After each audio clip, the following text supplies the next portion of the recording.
Welcome to the land of the Tarot. I wanted to introduce to you my friends in the spirit of celebration, if you saw my last video, because in the shamanic worldview, everything is alive. The rocks are alive, the trees are alive, everything has life and a spirit to it. So cards as well have a life to it, and if you work with the Tarot long enough, I find that each deck has a personality unique to the deck, not just the brand of deck, but the actual deck itself. So my cards were very happy to be shown in the video. These are the first two decks I've ever owned. The first deck being the Wildwood Tarot.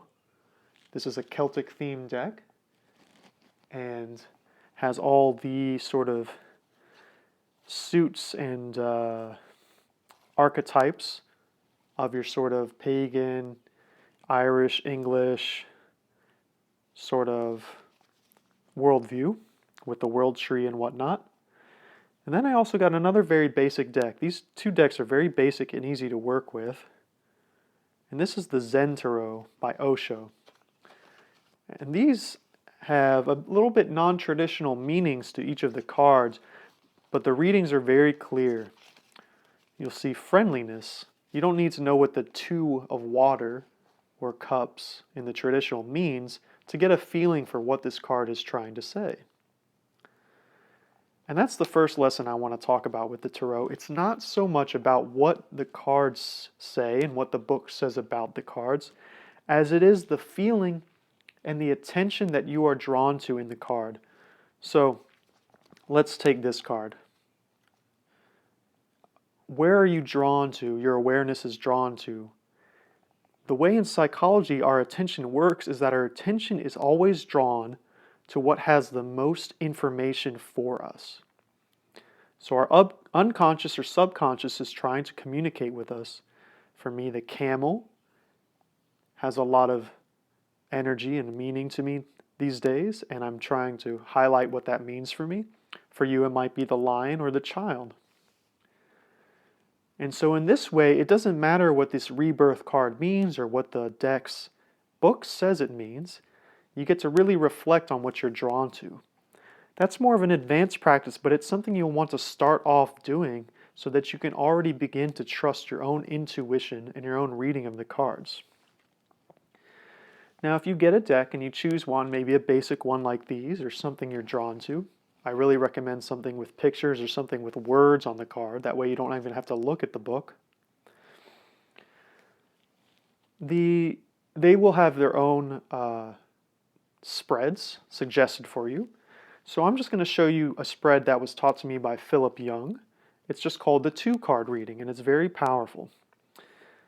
And I'll show you a little bit of an advanced practice because you can use 2 decks, of course, since we have the 2. So the 2-card reading is something you really want to meditate before you do a reading and get clear on what you're pulling from. If you listen to my video on spiritual practice, it's aligning ourselves with our spirit. So if we're aligned with our spirit and soul will pick the card. So in that light, you just feel it out. You don't think about it.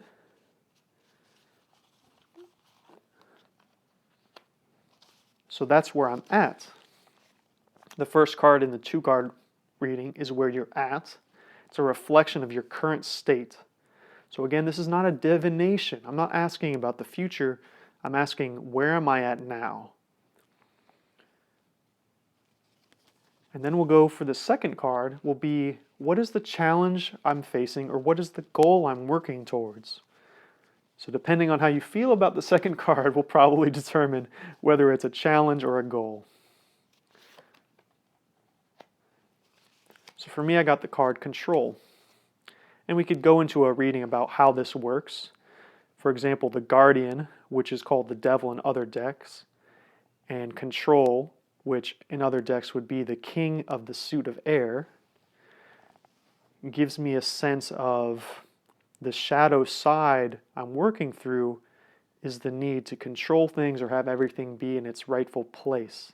Even internally, I'm working through that these days. So that gives me a good sense of where I'm at and what I'm working on currently. And that's something you can do every day. It's really powerful to do a daily reading like this. Doing a whole spread every day, that's a lot of information to process because some spreads can have 10 cards. Even the 3-card reading can be a lot, I find. So just a 2-card reading is a good place to start. Now, I also wanted to show a little bit of a, not a shortcut, but a little bit of a preview or a sort of way that you could dip your toe into tarot if you don't want to commit to a deck. There's so many articles online with readings and explanations for every single card that if you just have a deck of playing cards, you could start to do 2-card readings to see if it's useful in your life. So for example, my first card, the clubs are the suit of fire. The spades are the suit of air. And then diamonds are earth. And hearts are water. So in that sense, you have all 4 elements. You can probably guess what the royal suits are. The king being the king, the queen, all that's the same. The jack being more like the page. And then the 10 would be the page, and the jack would be the knight for whatever suit you're looking with. And you can use that to sort of get some readings off the jump and look up the cards for the deck that you're working to practice and see if that's something that resonates with you, something you want to continue with as part of a way of connecting with your spirit and getting guidance directly from your soul. That's about all I want to say on the tarot. I do offer readings. It's a really good way I can do this over Zoom and with people via distance. And I do more elaborate readings and connect the dots and really help untangle what a person is going through in that time. And I offer that in the link below, in the description, if you are interested.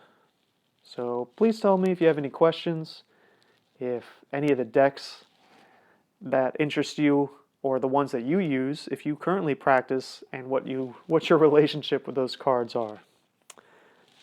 I appreciate your time for watching, and I'll see you around.